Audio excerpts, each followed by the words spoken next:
Hey, Dan. What's up, Alex? We're back. I am so excited. It's been a while since we talked about games, right? It's been a while since game night. I mean, Yeah. we had an amazing convention. We talked about that. Yeah. Now, it's back to what we do and what we know and what we love. Yeah. Now, this is a game that we talked about a little bit, about how much we love it at the convention. This is an awesome game. None other than Nunatak, Temple of Ice. Love this game. It's a good one. So cool. I talked a little bit about how it's so thematic. This is put out by Cosmos Games. So they've done a ton of games. My gosh. Right. Like, what haven't they done? They've done Crew, which I love, Cascadia, The White Castle, Sky Team. Those are some of the newer ones, but they've got like 1,200 games that they put out. So, anyways, and it's by, who is this produced by? Oh my goodness. Kane Klenko. He's been doing games, I think, for the past decade or so, but this really put him on the map for me.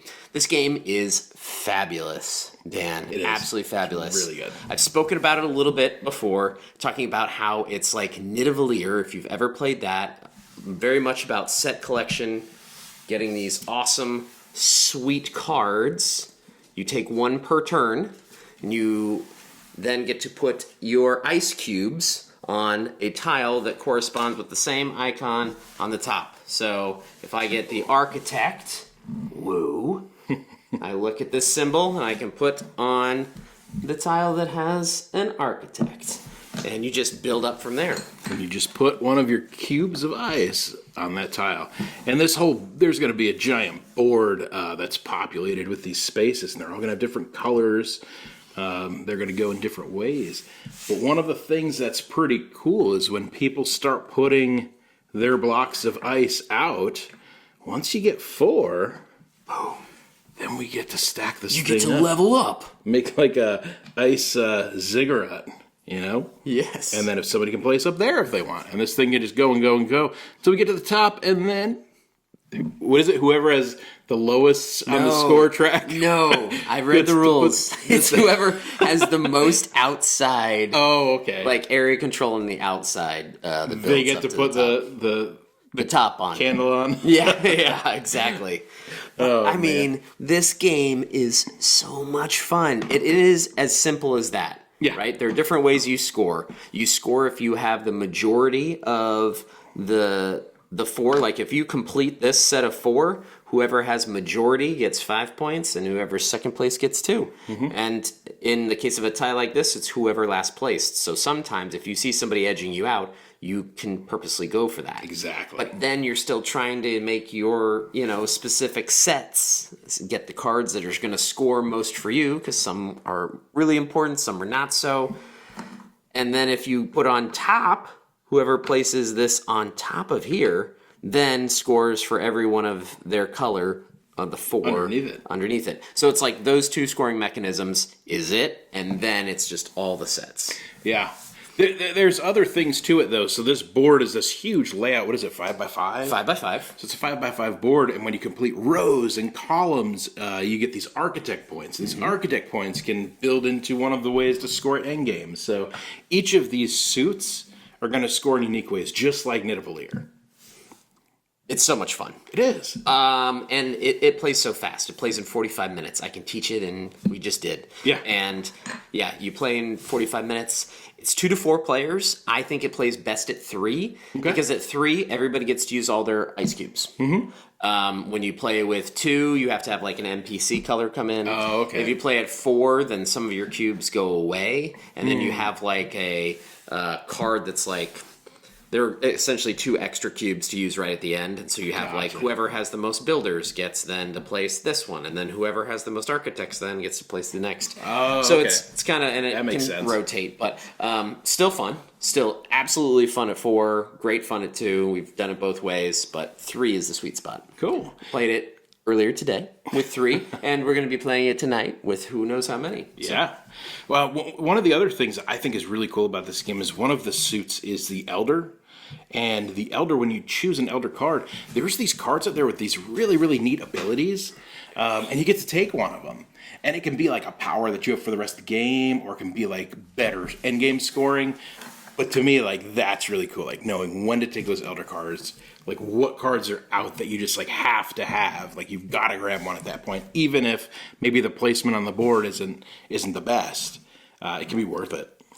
What blows my mind about this is you think, okay, so you've got this game, but how does it always end up where you have a card left of the tile that you have left? Oh, yeah.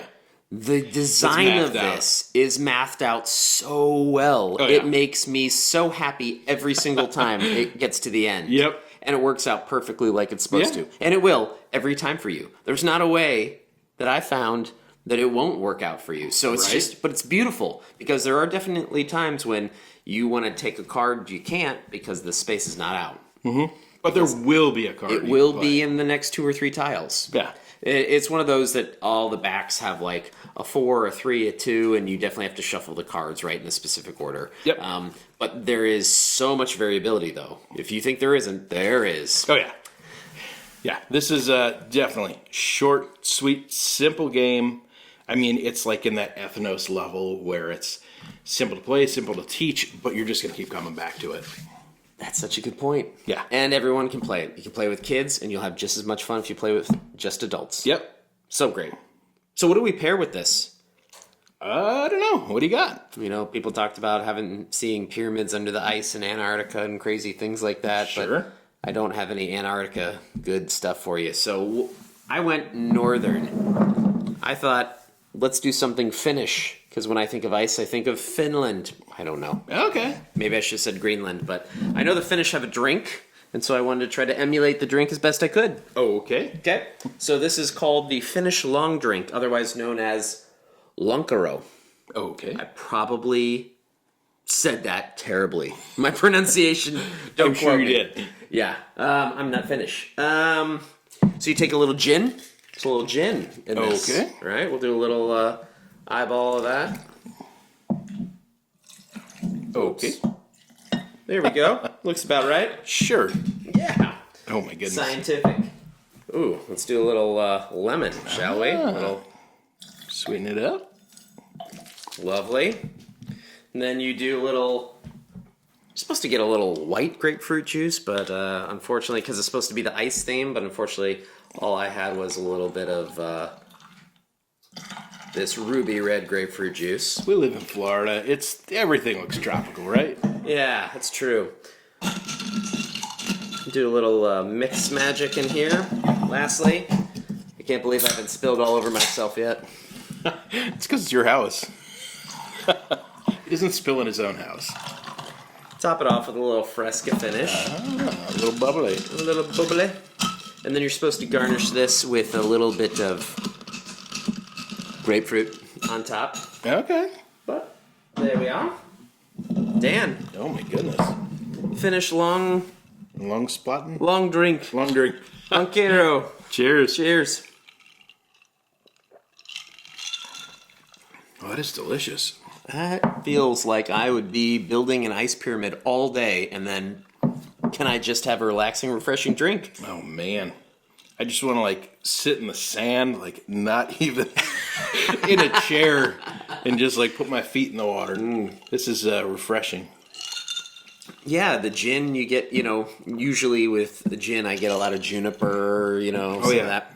And so then you mix it with a little bit of that lime, a lot of the grapefruit, and that's tasty. The Finnish know how to make a drink. That is delicious. I wish I could make drinks like that.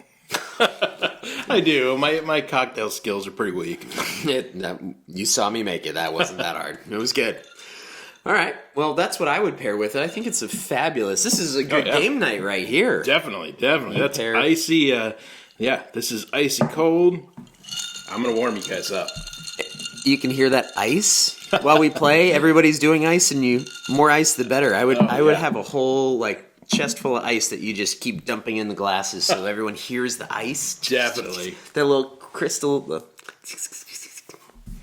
All right, so for me, I also went north. Because when I think ice, I think winter is coming. Oh, yes. I think the found north. I knew you were going this way. Love it. So for me, this is a brand that I absolutely love. I think I talked about it last year when we did our best whiskeys of the year. This is a brand I absolutely love. And this is, you'll see two different styles of their bottles. There's a short, stumpy one, and they have the other one that looks like a wine bottle. It's tall and skinny. These are their single barrels. So one of the things that I have done is I'm on the Reddit bourbon subreddit. And with there, you can subscribe. They send you an email every week. They give you a survey. They say, here's our single barrels that are coming up. Are you interested in? They got, I think they're on 3 of these now. But I bought the first 2. This is their second one. So this is batch 2. Take 2.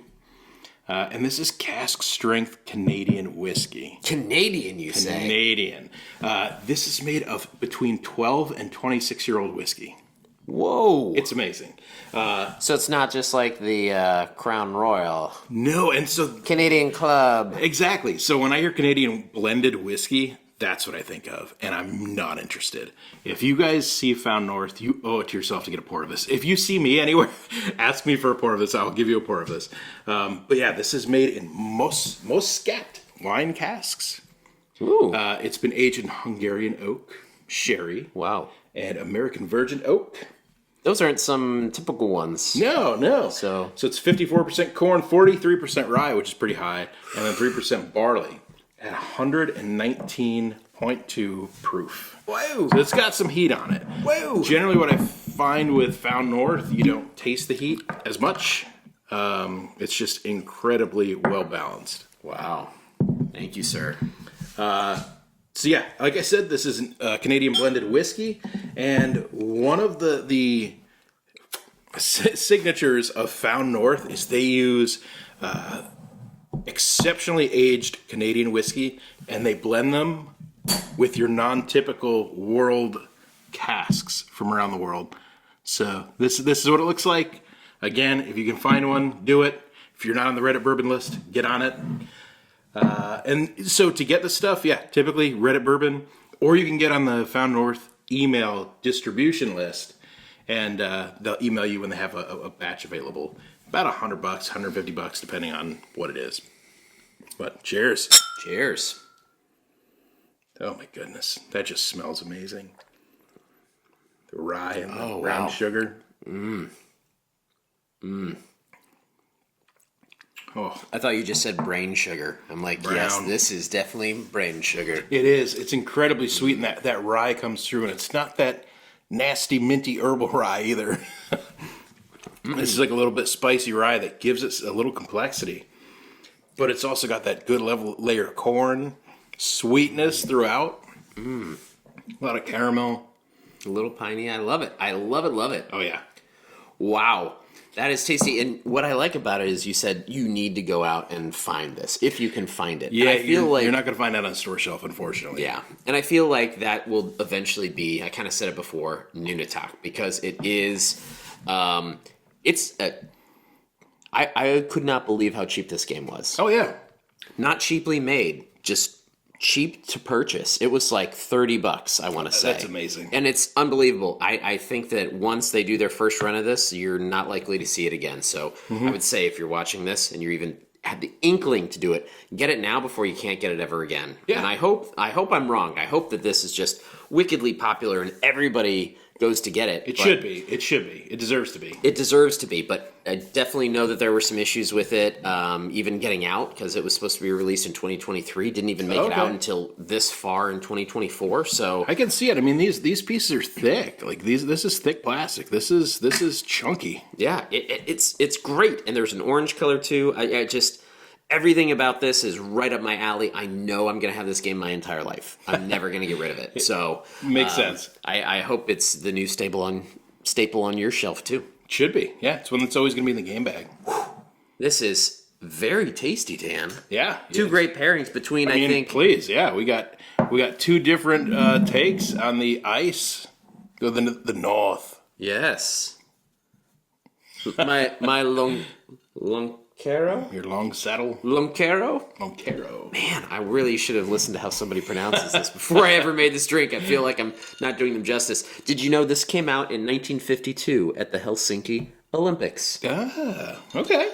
So there we go. I can't remember the name, but I can remember the odd fact. When it came out, I would have drank the crap out of these at the Olympics. Yeah, it was the Summer Olympics, though, unbelievably, not the Winter Olympics. They didn't have breakdancing yet. Anyways. No, Sorry, Australia. not yet. Oh, well, anyway, this game, I can't say anything more because it's just a wonderful game. Yeah. So Get I it, think play it, add it to your game night. You got it. What do we say, Dan? We say game hard, drink responsibly. Cheers. Cheers.